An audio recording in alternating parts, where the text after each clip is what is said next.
그렇게 느껴지셨습니까? 죄송합니다. 그렇게 느껴지셨습니다.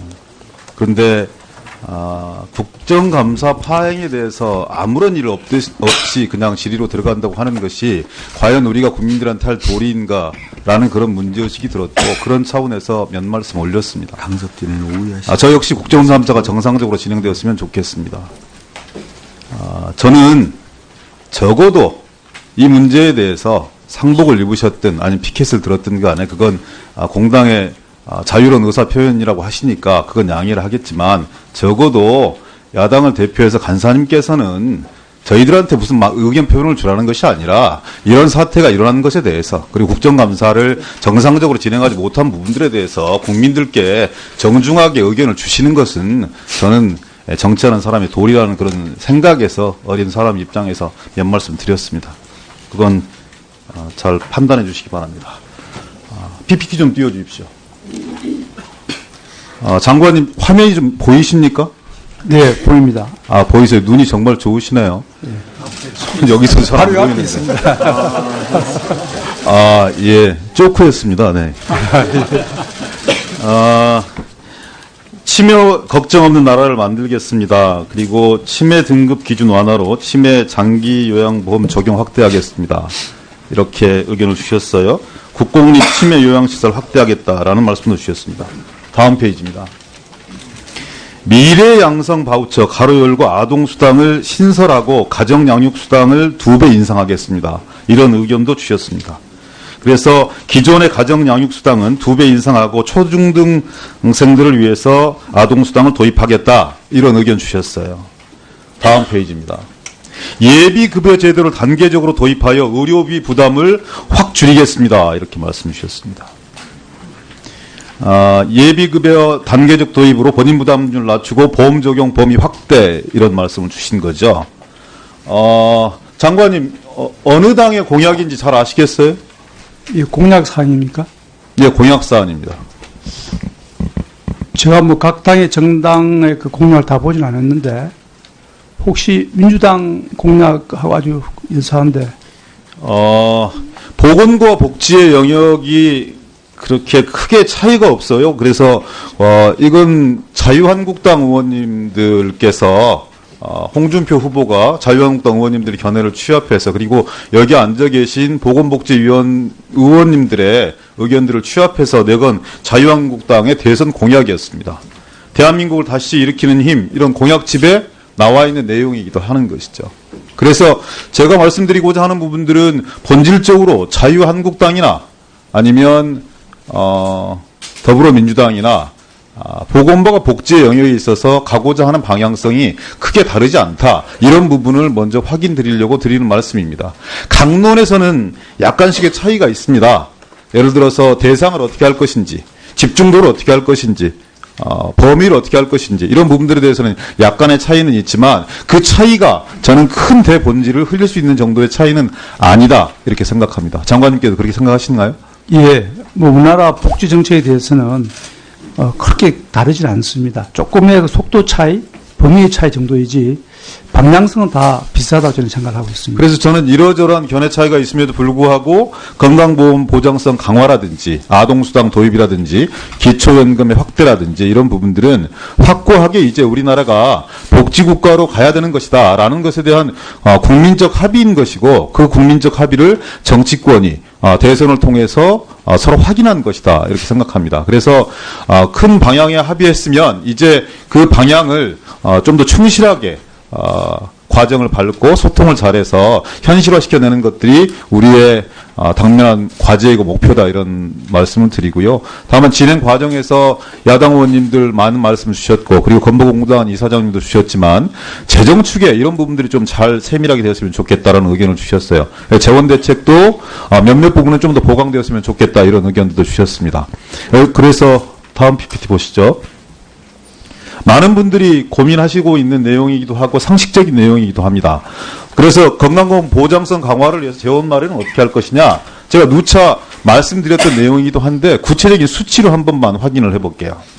누적 적립금 21조 중 11조 원을 활용하겠다라는 계획은 약간의 문제 제기가 있어요. 적립금은 50%까지 쌓아 나와야 되는 거 아니냐. 그렇지만 법 개정을 통해서 건강보험 보장성 강화를 위해 확대를 위해 쓰여지는 것이 타당하다. 이것을 저희들은 야당 시절부터 줄기차게 주장했었고 일부 의원님들은 그것을 당론은 아니지만 당의 동의를 거쳐서 법안으로까지 발의한 바가 있습니다. 이런 방향성 이런 부분들에 대해서 장관님 동의하시죠? 예.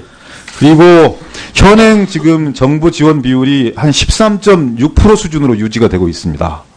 좀 아쉬운 부분이긴 해요. 근데 13.6% 정도 수준으로 유지가 된다 하더라도 2022년까지는 8조 원 이상이 추가가 되고 있는 것도 사실이에요. 근데 만약에 이것을 일반하게 법에 명시된 대로 일반하게 14%, 그 증진기금 6%, 단 여기에는 이제 담배 부담금 65%에 대한 현실적인 문제들이 있습니다. 이런 것을 고려해서 지원할 때도 18년부터 22년까지 5년간 20조 원 정도의 추가 지원이 가능하고요. 그 다음에 총 20%, 예를 들어서 법을 명문화시켜서 법 개정까지 발의를 했습니다만, 국고보조금 14%, 그리고 건강증진기금 역시 법 개정을 통해서 6%까지 들어오는 것을 전제로 해서 20%가 확보가 된다면 5년간 29조 원의 추가 지원이 가능하게 됩니다. 그리고 공약했던 대로 매년 3% 정도의 보험료를 인상을 하면 22년까지 이 부분도 역시 26조 원의 재정이 확보되는 그런 상황이고요. 만약에 매년 급여비 지출이 1%만 절감한다 하더라도 22년까지는 3.7조 원 정도의 재원이 확보가 됩니다. 그리고 물론 여기에 보험료 소득에 기반한 부가 기반 확대 문제라든지 몇 가지 재정 대책을 더 하면 저는 몇 가지 보완 대책을 더하면 큰 어려움 없이 보장성 강화를 70% 약속한 대로 추진할 수 있다 이렇게 생각하는데 장관님 견해는 어떠신지요? 예, 저희들도 의원님이 말씀하신 것과 같이 중립적인 그런 재정 추이를 했고 재정 추이 과정에서는 낙관적인 것도 있고 중립적인 것도 비관적인 게 있는데 중립적인 재정 추이를 했기 때문에 의원님 지금 아주 좋은 취지를 해주셨는데요. 조금만 낙관적으로 본다 그러면 저희들이 재정 추이한 것보다 훨씬 나은 상황에서 건강보험 보장성 확대를 시행할 수 있고 그래서 저희들 재정 추이에 대해서는 그리고 재정 조달에 대해서는 그렇게 큰 연유를 하고 있지 않습니다. 그렇더라도 야당 의원님들에 대해서 걱정과 우리가 많으시니까 그분들 역시 많이 하셔서 좋은 정보를 많이 가지고 계시고요. 네. 소통하셔서 그분들 제기하는 문제 제기가 그냥 현실화되지 않고 소통하고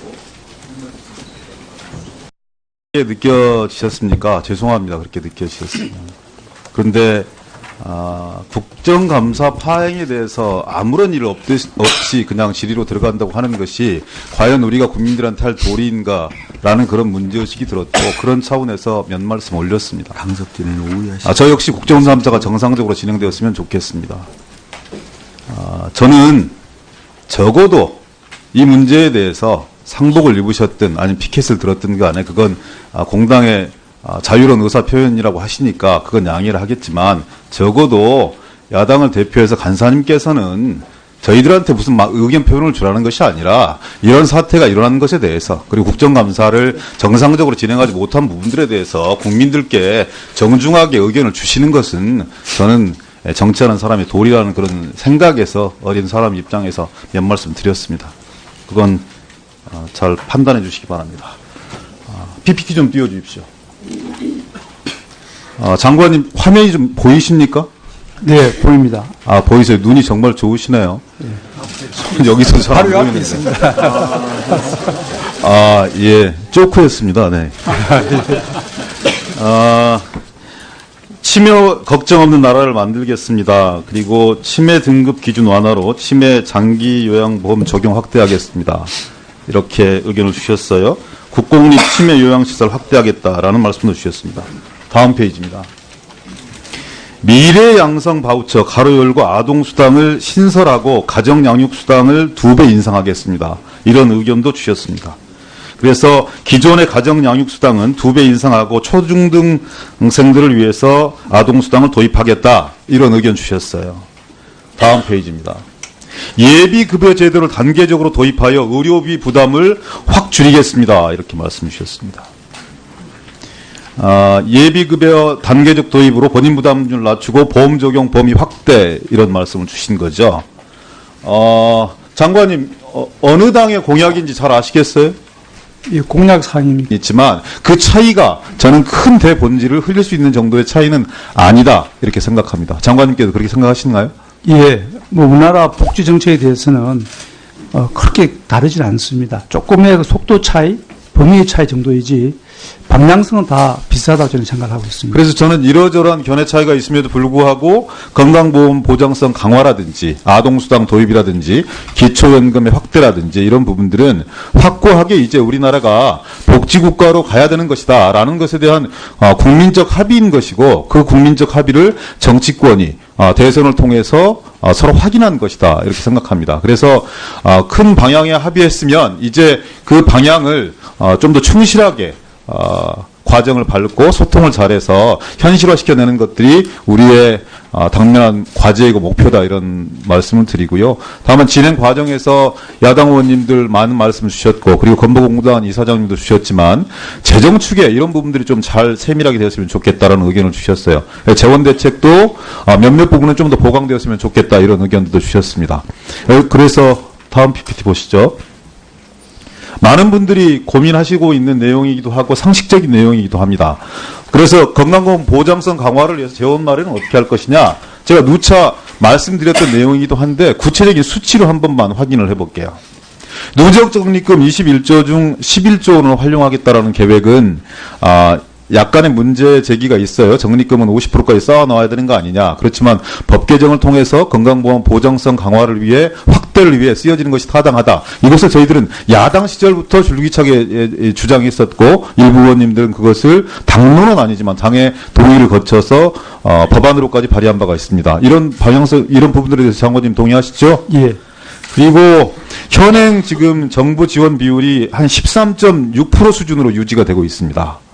좀 아쉬운 부분이긴 해요. 근데 13.6% 정도 수준으로 유지가 된다 하더라도 2022년까지는 8조 원 이상이 추가가 되고 있는 것도 사실이에요.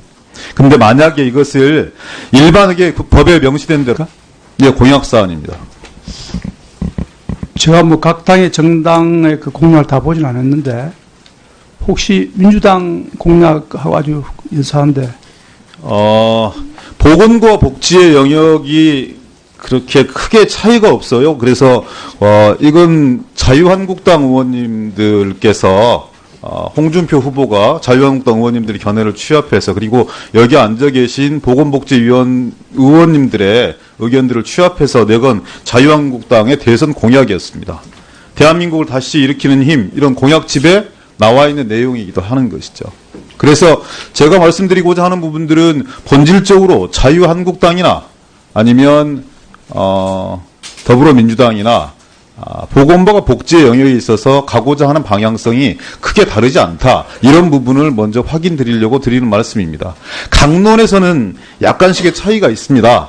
예를 들어서 대상을 어떻게 할 것인지, 집중도를 어떻게 할 것인지, 범위를 어떻게 할 것인지 이런 부분들에 대해서는 약간의 차이는